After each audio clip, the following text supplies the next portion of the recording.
ஓம் ஸ்ரீ குருபியோ நமக. ஓம் ஸ்ரீ மகா பெரியவா சரணம். ஒரு மே 20ஆம் தேதி புதன்கிழமை இந்த மாசத்துக்கான வளர்பிறை சதுர்த்தி விரதம். இப்ப நம்ம சொல்லக்கூடிய இந்த ஒரு இலை மீது ஒரே ஒரு தீபத்தை ஏற்றி வைக்கிறதால எல்லா விதமான கஷ்டங்களும் நீங்கும். அது என்ன தீபம் என்ன இலைன்னு பார்க்கறதுக்கு முன்னாடி நம்மளோட வீடியோஸை இப்பதான் நீங்க ஃபர்ஸ்ட் டைம் பார்க்குறீங்கன்னா மறக்காம சப்ஸ்கிரைப் பண்ணிக்கோங்க. தொடர்ந்து இது மாதிரி அப்டேட் தெரிஞ்சுக்கிறதுக்கு பக்கத்து நோட்டிஃபிகேஷன் பெல்லை கிளிக் பண்ணி ஆல் அப்படிங்கிற செலக்ட் பண்ணிக்கோங்க. இப்போ என்ன இலை மீது என்ன தீபத்தை ஏற்றி வைக்க போறோம் அப்படிங்கிற பத்தி தெளிவாக தெரிஞ்சுக்கலாம். ஒரு மாசத்துல 2 விதமான சதுர்த்தி வரும். ஒன்று வளர்பிறை சதுர்த்தி, இன்னொன்று தேய்பிறை சதுர்த்தி. சங்கடகர சதுர்த்தி அப்படிங்கிறது மாதம் மாதம் வரக்கூடிய தேய்பிறை சதுர்த்தி. ஆனா நிறைய பேர் இந்த வளர்பிறை சதுர்த்திக்கு முக்கியத்துவம் கொடுத்து வழிபாடு செய்ய மாட்டாங்க. அதுக்கான காரணம் என்னன்னா, நிறைய பேர் சங்கடகர சதுர்த்தி அன்னைக்கு விரதம் இருந்தாதான் நம்மளோட கஷ்டங்கள்லாம் தீரும், விநாயகரோட அருள் கிடைக்கும், அதுதான் பெரிய சதுர்த்தி விரதம் அப்படின்னு நினைக்கிறாங்க. அது உண்மைதான். ஆனா அந்த அளவுக்கு ஒரு பெரிய பலனை கொடுக்கல அப்படின்னாலும் ஓரளவுக்கு ஒரு நல்ல முன்னேற்றத்தையும் வாழ்க்கையில் இருக்கக்கூடிய செல்வங்களையும் பொருளாதாரங்களையும் முன்னேற வைக்கக்கூடிய ஒரு சக்தி இந்த வளர்பிறை சதுர்த்திக்கு இருக்கு. அதுலயும் இந்த வளர்பிறை சதுர்த்தி விரதம் இந்த மாசம் மே 20ஆம் தேதி நமக்கு புதன்கிழமையில வந்திருக்கு. பொன் கிடைச்சாலும் புதன் கிடைக்காதுன்னு சொல்லுவாங்க.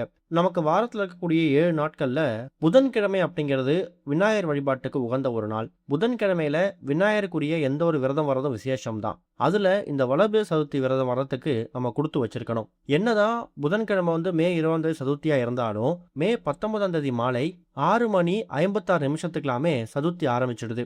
அது மறுநாள் மே 20ஆம் தேதி புதன்கிழமை மாலை 4:38 வரைக்கும் இருக்கு. சூரிய உதயத்தை கணக்கு பண்ணி நம்ம புதன்கிழமை மே 20ஆம் தேதி தான் சதுர்த்தி விரதமா கணக்கில் எடுத்துக்கணும். சங்கடகர சதுர்த்திக்கு சதுர்த்தி வேளையில மாலை ஒரு 6 மணிக்கு பூஜைகள் நடக்கும். அப்ப வளர்பிறை சதுர்த்தி அன்னைக்கு என்ன நடக்கும்னு கேட்டீங்கன்னா அதே பூஜைகள் தான் நடக்கும். ஆனா சங்கடகர சதுர்த்தி மாதிரி அந்த அளவுக்கு பெரிய முக்கியத்துவம் கொடுத்து பூஜைகளோ அபிஷேகங்களோ நடக்காது. ஒரு சில கோவில்கள்ல இந்த வளர்பிறை சதுர்த்தி விரதமும் ரொம்ப விசேஷமா இருக்கும். அப்படி ஒருவேளை உங்க வீடு பக்கத்துல விநாயகர் கோவிலுக்கு போயிட்டு அந்த சதுர்த்தி வேலை அழைக்கப்படக்கூடிய மாலை 5-6 மணி அந்த நேரத்தில் பூஜைகள் செய்யறது விசேஷம்தான். புதன்கிழமை மாலை 4:38 சதுர்த்தி முடிஞ்சிடுது.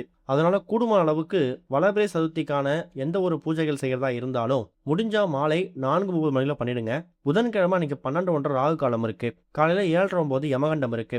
அதுக்கு தகுந்த மாதிரி உங்க பூஜைகளை பண்ணலாம். இது போக இப்ப நம்ம சொல்லக்கூடிய இந்த ஒரு இலை, இந்த இலை அப்படிங்கிறது விநாயகர் பெருமானுக்கு ரொம்ப உகந்த ஒரு இலை.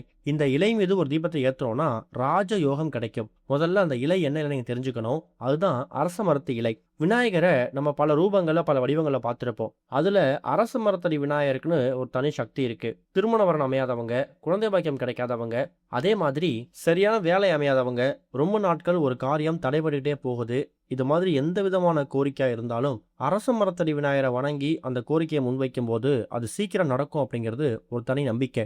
ஏன்னா அரச மரத்துல உட்கார்ந்துக்கூடிய விநாயகரோட சக்தி பன்மடங்கு இருக்குமா. அப்படிப்பட்ட விநாயகர் உட்கார்ந்து இருக்கக்கூடிய அந்த அரச மரத்தடி, அந்த அரச மரம் இருக்குல்ல, அதுல இருந்து கிடைக்கக்கூடிய இந்த அரச இலை ரொம்பவே சக்தி வாய்ந்தது. மரங்கள்லயே அரசன் ராஜாவாக இருக்கக்கூடியது இந்த அரச மரம் தான். இந்த அரச மரத்தோட இலை ஒரு இலை கிடைச்சா கூட போதும். அதை எடுத்து சுத்தப்படுத்தி வச்சுக்கோங்க. இந்த தீபத்தை முடிஞ்சா காலை நேரத்தில் ஏத்துங்க. அப்படி முடியாதவங்க 4:38 சதுர்த்தி முடிஞ்சாலும் பரவாயில்ல, ஒரு 6-7 மணிக்காவது வீட்டில் தீபத்தை ஏற்றி வைக்கிறதுக்கு முயற்சி பண்ணுங்க. இந்த ஒரு இலையை கழுவி சுத்தப்படுத்தி இலையை எந்த திசையை பார்த்து வைக்கணும் கேள்வி இருக்கும். இலை எந்த திசையை பார்த்து இருந்தாலும் பரவாயில்ல. தீபம் உங்க வீட்டில் நீங்க இந்த பூஜை தீபத்தை ஏற்றுறதால வீட்டோட பூஜை அறையில தீபங்கள் எந்த திசையை பார்த்து எரிக்கிறதோ அந்த திசை பார்த்து இந்த தீபத்தை ஏற்றி வைக்கணும். இந்த தீபத்தை ஏற்றி வச்சுட்டு விநாயகர் பெருமான, அதாவது முழுமுதற் கடவுளை சதுர்த்தி விரதம் அன்னைக்கு மனசா பாத்திரம் பண்ணிக்கோங்க. அதே மாதிரி இந்த அரச மரம் மாதிரி அரச இலை மாதிரி எங்க வாழ்க்கையில ராஜ யோகம் ஏற்படணும், பெரிய உயர் பதவிகள் கிடைக்கணும்னு உங்க கோரிக்கையை முன்வைங்க.